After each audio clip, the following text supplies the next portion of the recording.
Hello and welcome to this session on acute severe pancreatitis management update in what's new in management in 2023. So whenever I discuss this topic of pancreatitis, it's an interesting talk where it teaches us all about critical care medicine, like the overview, like inflammation of the organ.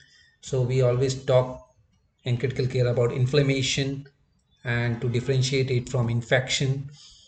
Then various definitions of sepsis we have been revising, and according to find the disease severity various scoring system. Similarly in pancreatitis there are the definition being revised.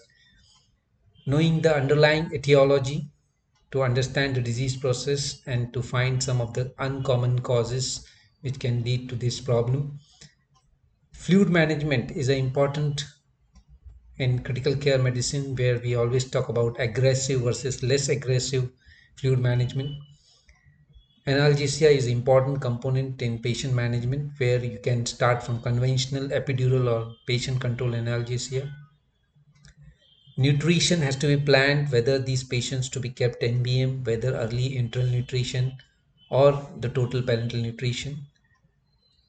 Antibiotics in critical care, we are talking about stewardship. So pancreatitis is a good example, whether to start empirical antibiotic, whether to give therapeutic or whether not to give antibiotic. This will be discussed in due course. And of course, the surgical management is starting from the open approach or to the less invasive approach. So these are the ambiguous areas of discussion which we always do in critical care medicine. And pancreatitis case, I think, is a good way to begin the discussion regarding these topics, regarding these points to be covered. So let's discuss it with a case scenario. So you have a 25-year-old male patient who presented with severe upper abdominal pain radiating to the back and vomiting since last 4 hours.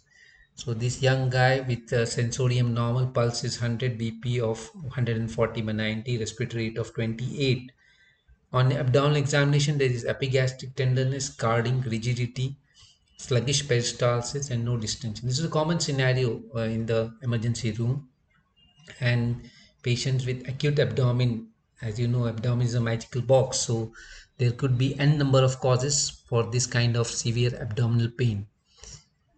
So the clue lies in basically the good clinical examination, good clinical history. So when was the pain, whether it's acute onset or recurring pain, whether there's a radiation of the pain, in which quadrant of the abdomen there is a pain, or there is a rebound tenderness, or the pain is associated with food intake, after food or before food, whether what are the relieving factor for pain, whether the movement causes more pain or like in perforation patient tries to remain still. So these are the various aspects which clinician will look to differentiate the different kind of pain, and this could be the list of your differential diagnosis in mind, and accordingly you will investigate. If you have a clear history that the patient has a pain and which is typical relief radiating to the back and relieved after bending forward, and patient has a history of alcohol and you strongly suspect clinically pancreatitis, you don't need imaging to diagnose pancreatitis. So mostly clinical and a biochemical examination that we'll see in the later slide. But here, of course, there are certain investigations you have to remember to rule out the life-threatening surgical diseases, like never forget to do the X-ray.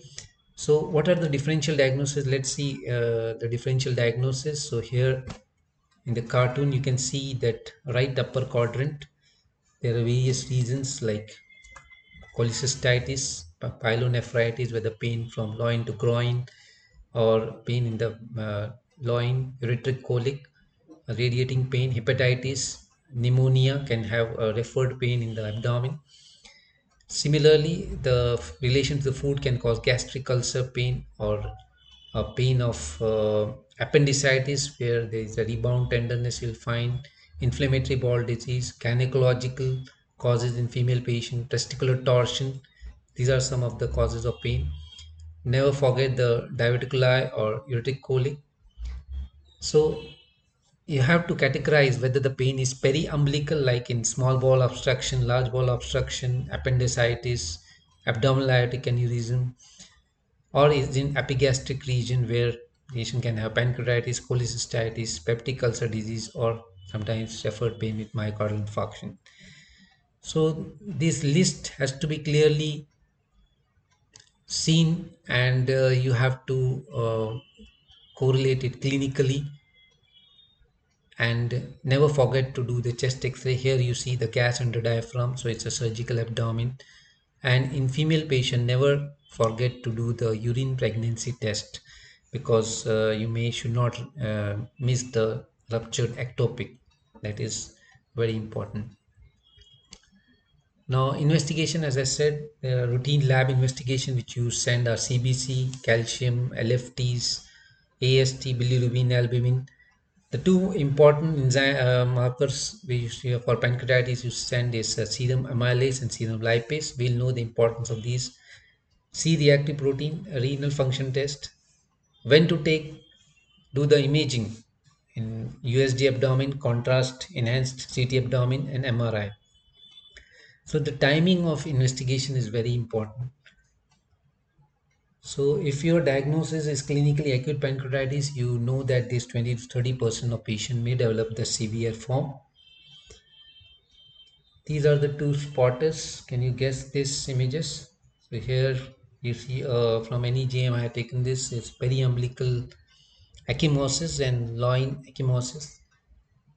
These are seen in the severe hemorrhagic pancreatitis, or there is a tract of hematoma formation from retroperitoneal, and there are actually n number of causes. So these are the Cullen sign where there is periumbilical ecchymosis and Cray-Turner sign. So apart from pancreatitis, there are other causes as well, like ruptured ectopic pregnancy, perforated duodenal ulcer, metastatic thyroid cancer, ruptured spleen, ruptured common bile duct, hepatocellular carcinoma. So these are the cutaneous manifestation of severe problem underlying the abdomen you should look for. Coming to the etiology, I was talking about the two most common etiology for pancreatitis is one is alcohol and other is gallstone. So never forget this. The number third cause is nowadays because of our food habits is increased triglyceride, that is hypertriglyceridemia.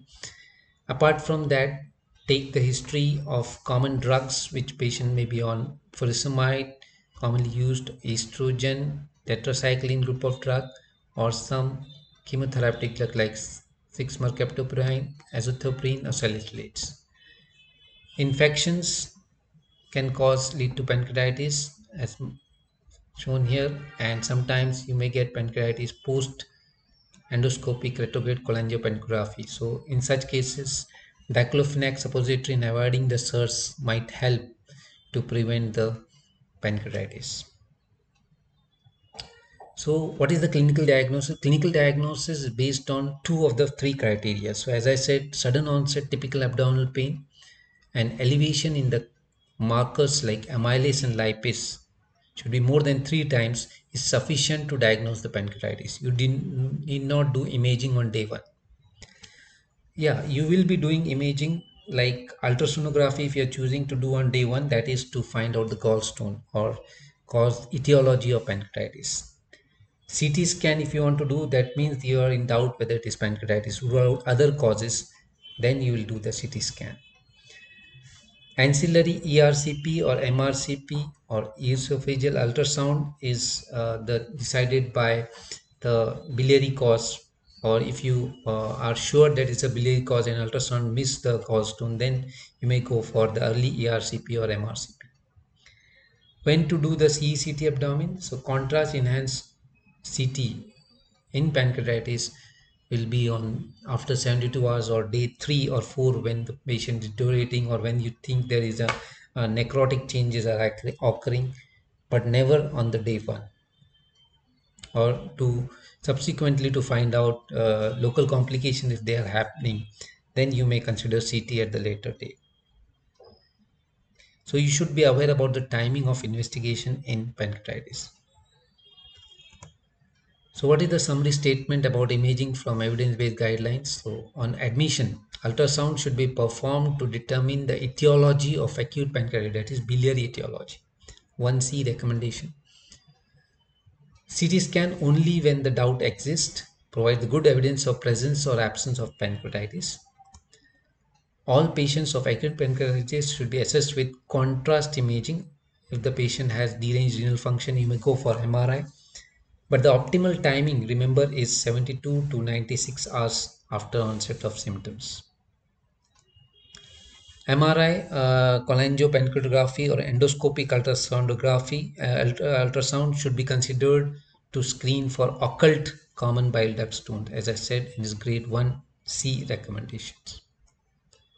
Coming to pathophysiology, we have seen that inflammation, ductal inflammation, leads to premature activation of trypsin. These are the enzymes which auto-digest the pancreas. These are the protein digesting enzyme leading to local pancreatic edema necrosis, which leads to the inflammation of polymorphin nucleoside macrophage and lymphocyte endothelium, cytokine release, and typically which leads to this cytokine storm or inflammation of pancreas leads to systemic complication like systemic inflammatory response syndrome and leading to multi-organ dysfunction or local infected necrosis and sepsis.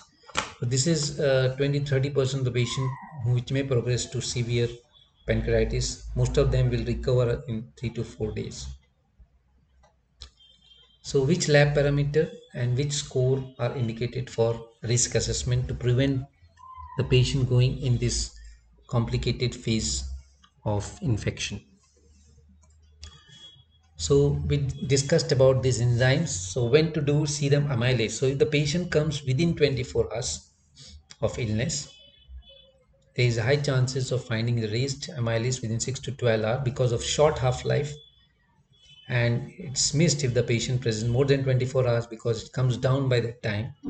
At the same time, the sensitivity and specificity of amylase is more within 24 hours, but it can be seen apart from pancreatitis in 50% patient with hypertriglyceridemia and maybe in other conditions of salivary gland tumor or some other abdominal intestinal obstruction. Xenolipase is better marker if the patient comes after 24 hours. It returns to the baseline within normal with 8 to 14 days, so useful in the patient who present later. And if we compare sensitivity and specificity of lipase is much better, that is 80 to 100% and more sensitive for pancreatitis. Coming back to our case, so what we sent the investigation, we found that our patient has hemoglobin of 17 gram percent, which signifies hemoconcentration, TLC of 19,000, platelet of 2,40,000, urea 24, creat 1.2, LFT is normal, serum amylase of 250, and USG, of course, is to done for etiology, no gallstone but gaseous abdomen and could not be visualized. This is a common report which we get. So severity assessment will be from the Ranson criteria, Apache 2 scoring system.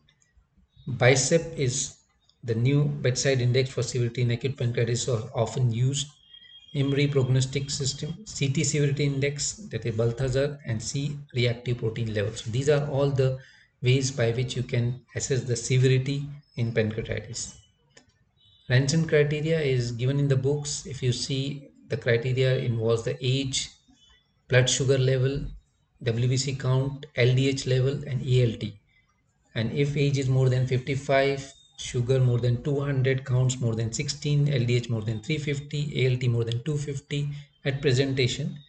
And then second group of things are seen after 48 hours, that is hematocrit decrease, base deficit increase of 4 milliequivalent, that is leads to third spacing of fluid and leads to increase in blood urea nitrogen more than 5, fluid sequestration of more than 6 liter, drop in the partial pressure of oxygen to 60, and calcium levels which is typically less than 8 is signify you can score the Ranson criteria and gives the severity of illness.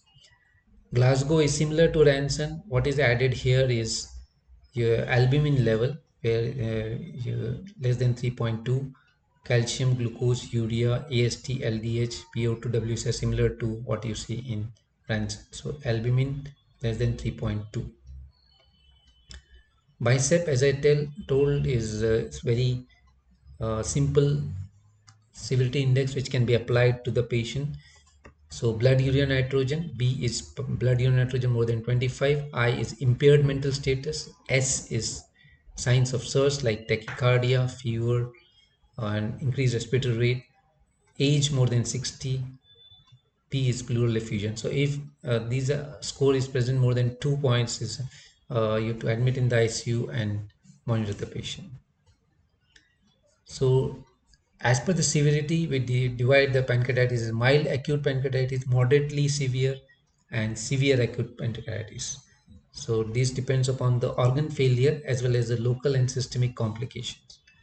So if there is organ failure less than 48 hours, then it's moderately severe pancreatitis. If more than 48 hours, it's severe acute pancreatitis.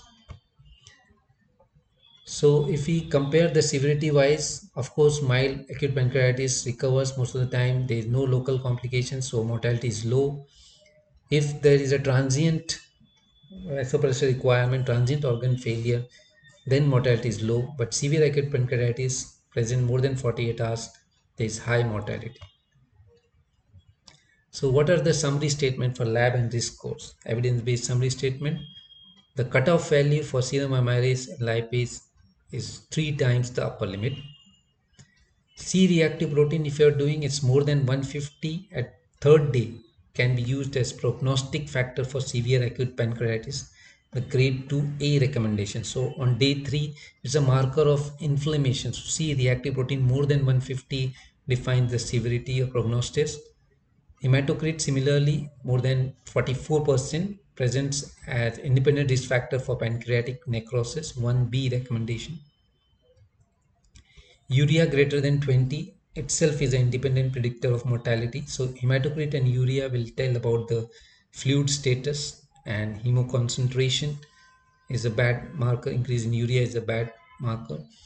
Procalcitonin has a negative predictive value. So here we are doing, suppose procalcitonin is positive after 1 week, then it may show an infection, not inflammation. But if it is negative, low serum value appears to be strong negative predictor of infected necrosis. If it is negative, then less chance that it is necrosis.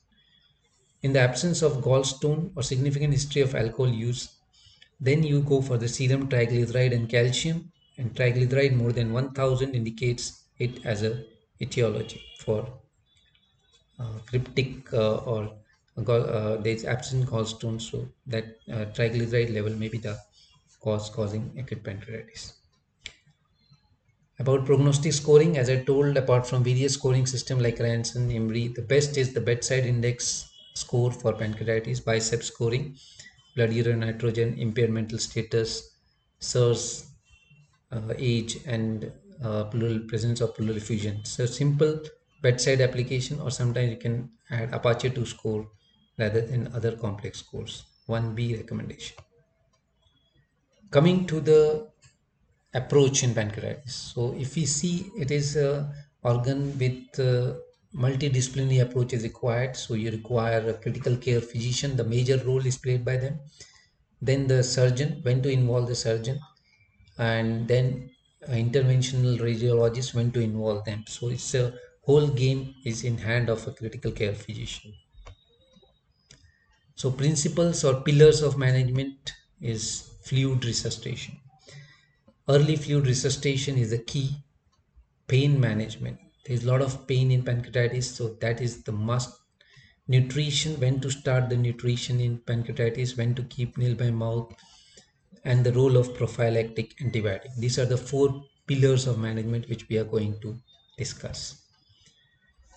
So which fluid should I prescribe? So crystalloid versus colloid.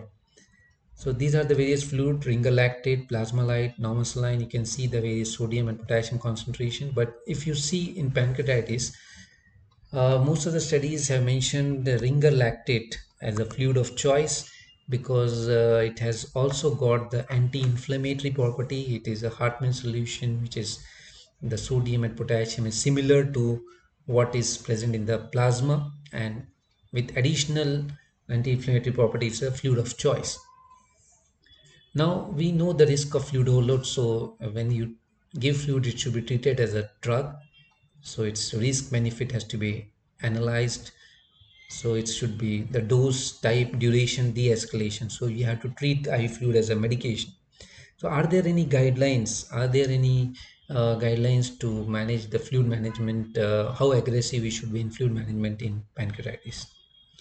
So this is a nice trial. This is a aggressive or moderate fluid resuscitation in acute pancreatitis, NEGM trial in Spanish study, which compared the management with 20 ml per kg of bolus for 2 hours, ringer lactate, and then 3 ml per kg per hour for next 24 to 48 hours, and another group gave 10 ml per kg bolus followed by 1.5 ml per kg per hour. So 10 ml in 600, almost 600 ml bolus for 2 hours, and then 1.5 to 2 ml per kg, that is around 100 ml per hour, or 1.5 ml per kg per hour. So moderate resuscitation, what is the difference? We find 3 times more chances of fluid overload in aggressive mode compared to moderate, and in hospital mortality did not differ. So the trend is towards the moderate fluid restriction. So what we do in our ICU, normally 10 ml per kg, we practice bolus for 2 hours, and then 1.5 ml per kg per hour is safer bit. Of course you should know about this uh, rescue, optimization, stabilization, de-escalation phases in order to avoid the volume overload in the patient. And how do you monitor is by various dynamic tests like trends in the CVP. Nowadays we do more non-invasive like IVC diameter more than 2.5 means almost patient is fluid filled, or you can check the collapsibility index, bedside echo screening if you're good at, or stroke volume variation if you have invasive monitoring devices, passive leg raising with limitation, bioimpedance monitoring, serum lactate clearance, pulmonary artery occlusion pressure. So all these are the dynamic uh, parameters in trending which help you in fluid management, and the basic bottom line is to avoid the fluid overload and do the moderate resuscitation. Underfilling and overfilling are both not good for the patient. Pain control is very important. At the same time, you should know that when you start with ketorolac or NSAIDs in such patient, look for the renal functions of this patient. Paracetamol is a safer bit. Again, opioids can contract the sphincter of OD, so fentanyl or meperidine, pethidine may be required. You should know the it can cause the already the patient is vomiting, so constipation and so paralytic ileus can be caused by this. Bowel movement is affected. Epidural analgesia if you have a facility. So decide and select your pain management as per the patient, and do the pain scale measurement. Try to keep him pain free is one of the goal in acute pancreatitis. So summary statement, what is the evidence-based statement regarding fluid and pain? So early fluid resuscitation, we agree. Frequent reassessment with hemodynamic status to avoid fluid overload is important. Isotonic crystalloids are preferred. This is 1B recommendation. No evidence or recommendation about any restriction of pain medication. What we have seen, NSAIDs, opioids, epidural analgesia, or patient control analgesia. As per the patient, look for the to avoid the AKI in such patient. Coming to nutrition, the oral nutrition, earlier they used to talk about nasojejunal feeding and nasogastric to bypass the lower sphincter, but nowadays you can go with enteral feeding after proper resuscitation of the patient, mild pancreatic dehydration 20-48 hours, and calorie requirement has to be achieved by day 4 or 5. So 25 kilocalorie per kg. You can start with small trophic feeds and with low fat content semi-elemental diet, and as the patient tolerates the feeding, you can gradually increase and achieve your goal by day 7. There is no role of total parenteral nutrition. So if you see various studies, and this is a forest graph which typically shows that enteral nutrition is preferred over parental nutrition. Parental nutrition only in selected cases where there is a disrupted pancreatic duct fluid collection. It's not suitable for drainage and target rate of enteral feeding is not achieved. Then you can add the partial parental nutrition. So what is the summary statement of nutrition? Enteral nutrition is recommended to prevent the gut failure and maintain the gut microbiota and gastric translocation of bacteria and prevent infection. Partial parenteral nutrition, if your caloric requirement is not met, both gastric and jejunal feeding can be delivered safely. These are 1A recommendation. Coming to antibiotics, so antibiotic stewardship in severe acute pancreatitis is antibiotic prophylaxis effective in sterile severe acute pancreatitis. What is the correct timing? Which antimicrobial regime and what is the correct duration? So these answers has to be sought. So antibiotic when source is suspected and the role of procalcitonin. So it is recommended for infected severe acute pancreatitis. However, the prophylactic is not recommended. Serum measurement of procalcitonin may be valuable in predicting the risk of developing, and as I said, negative predictive value. A CT guided 5 needle aspiration nowadays is not recommended, and most of them don't do that. So, clinical suspicion on radiological evidence of necrosis, you have to choose with comorbid conditions, and with the procalcitonin you can choose antibiotic which penetrates the solid organ like carbapenem, quinolone, ceftazidime, cefepime plus metrogyl. So these are targeting gram positive gram negative organism, and the duration of antibiotic can be 7 days, 14 days depending upon the severity of infection. So what is the summary statement? What the evidence is? So recent evidence says that prophylactic antibiotic patient with acute pancreatitis is not associated with significant decrease, so no longer recommended. So prophylactic antibiotics say no to 1A recommendation. In patient with infected necrosis, antibiotic known to penetrate, like I said, carbapenem, quinolones can be used. 1B recommendation. Spectrum to cover will be aerobic and aerobic, gram negative and gram positive organisms. Sometimes in immunocompromised candida species can be considered, and you have to add antifungal. Monitoring in ICU as the usual monitoring of sensorium, urine output, oxygenation, electrolytes, serum glucose. These patients have a potential to go in AKI, acute kidney injury, so urine output has to be measured, and sometimes may lead to fluid overload and may lead in abdominal compartment syndrome, where you can use the bladder pressure measurement, or sometimes may causes may lead to respiratory failure or ARDS. So back to our case, what happened in our case? Patient developed fever, repeat amylase was 670, continued to have severe pain, increased abdominal distension, breathing difficulty. So there is ongoing disease process. Probably there is underlying necrotizing pancreatitis, and patient is not improving. This is a chest X-ray showing fluid overload or ARDS, early ARDS in this patient. No, this is a nice timeline and complications which are expected as per the pancreatitis. If you see within 48 to 72 hours, after 72 hours, you can do CECT in 15 to 20% of patients who you suspect are developing the necrotizing pancreatitis. And this, if there is a persistent organ failure more than 48 hours, then you might suspect the critical acute pancreatitis mortality is 30% and sometimes may lead to walled off pancreatic necrosis. In 70% of patients, there is a sterile necrosis and mortality is less 10%, and there is a walled off pancreatic necrosis complication. During first 2 weeks, transient organ failure or moderate severe pancreatitis mortality is 5%. What happens is 80 to 85% of patients, there is a transient organ failure less than 48 hours, acute fluid collection, mortality is less than 2%, resolution of fluid infiltration, pseudocyst, and there is a resolution. So these are the time dependent. Within 42 to 72 hours, you should look for all these signs. At 2 weeks, you should look for the collection and local complications. At 4 weeks, collection like wall of necrosis, pancreatic necrosis, which may happen at the 6th week.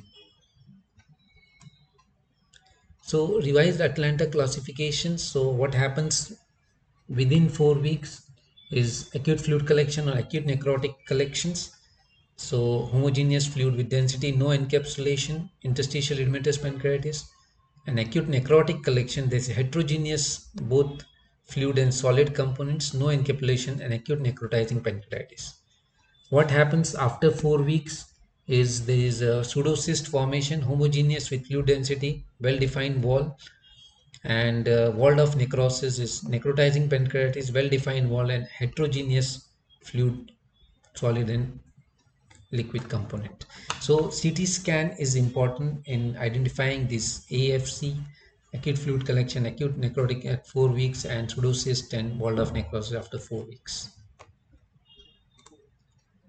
So CECT at 1 week, say 7 to 10 days will help in, as per the recommendation statement, a follow-up CECT for finding the local complication. And if the clinical status deteriorates, then you can do the CECT. What are the CT changes? We are, as a intensive physician, should be aware about this. Some pictures like here it's shown the glandular enlargement of the pancreas, stranding, and irregular contour and focal area of reduced attenuation. So it should be able to identify the local complication. Other CT changes here you can see the acute edematous pancreatitis seen.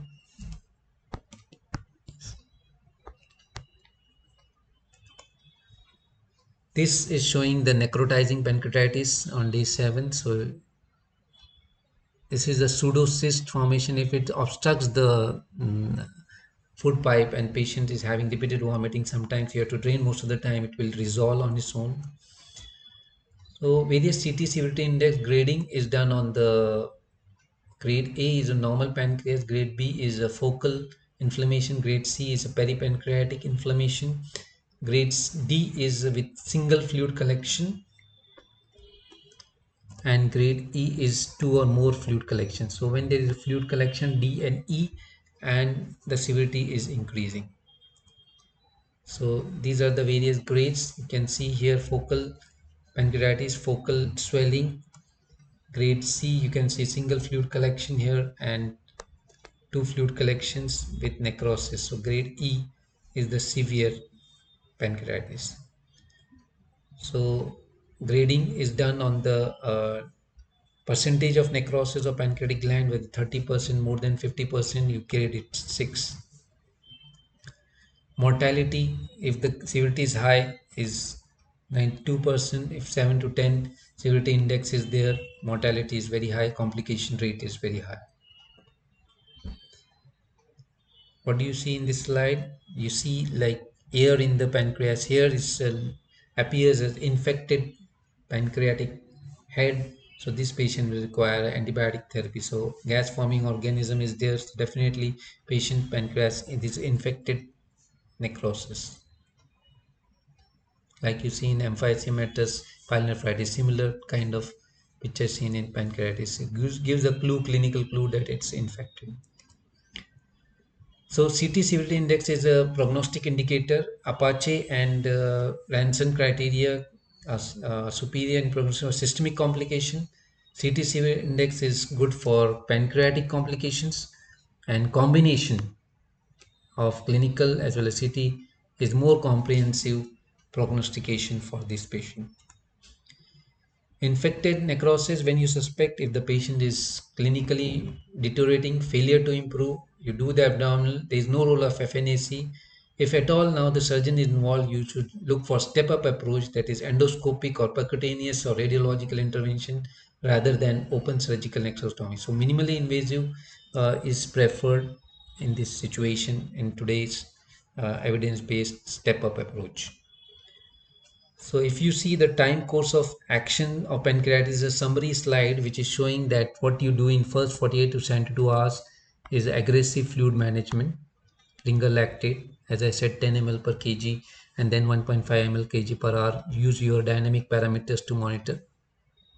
Half of all the death during the first 2 weeks are due to multiple organ failure. So transient organ failure less than 48 hours. More than 48 hours, it's a severe acute pancreatitis. You should give the correct type of ICU management here. Enteral nutrition after day 5, if no tolerance of oral feed, then minimal antibiotics for documented comes in the picture after 2 weeks.